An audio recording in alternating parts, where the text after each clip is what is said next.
এই যে আমি জিরে জিরে করে একদম যতটা পাতলা পেরেছি একদম সরু সরু সরু সরু করে ইয়ে কেটেছি থোড়।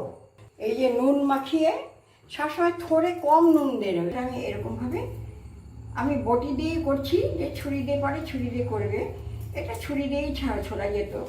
ঠিক আছে, আমি বটি দিয়েই ছুরি দিলাম। এবার ছোলা হয়ে গেল। এইবারে এই জিনিসটা হলো আসল কায়দা হলো এইটা। এই যে পাতলা করে এমনি করে কাটলেন তো, কাটার পরে এই আঙ্গুলের মধ্যে এই যে সুতোটা আসবে, এই যে সুতো একটা সুতোর মতন আসে, এই সুতোটা আঙ্গুলে জড়িয়ে নিতে হবে।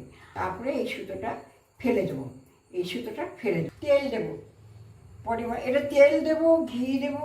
হ্যাঁ, এই যে অল্প মানে 1/4 হলো হলুদ গুঁড়ো, কেন হলুদ ওখানটা দেওয়া আছে ভিজানো।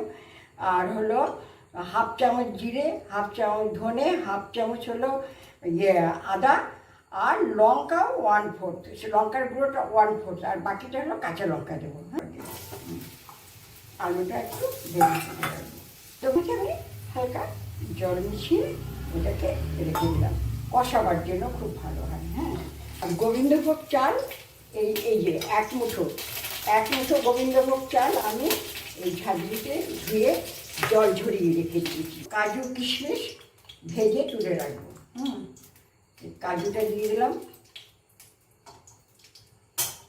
এইবার আমি কিশমিশ দিয়ে দিলাম পরিমাণ মতন। ওইটা এই তরকারিটা একটু তেল হলে ভালো হয় খেতে। হ্যাঁ, একটু তেল দিয়ে দিলাম। পরিমাণ জিরে দেবো, তারপরে হলো তেজপাতা দেবো, তারপরে একটা শুকনো লঙ্কা দেবো।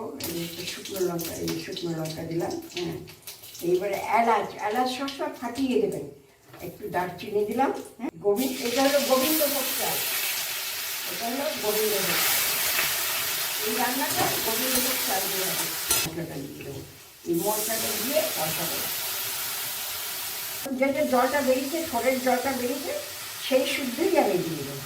থোড়ের জলটা শুদ্ধই দিয়ে দেবো। হালকা জল দেবো, বেশি জল দেবো না। এই যখন আপনাদের মাপটা দেখাচ্ছি, এই বাসনটা দিলাম যে একটু জল, এই জলটা দিলাম। এই যে কিশমিশ আর কাজুটা দিয়ে দিলাম। হ্যাঁ, 1 টেবিল স্পুন আমি ঘি দিয়ে দিলাম।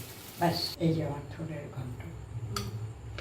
দেখতেও সুন্দর লাগছে আর খেতেও খুব সুন্দর হবে, এত সুস্বাদু হবে।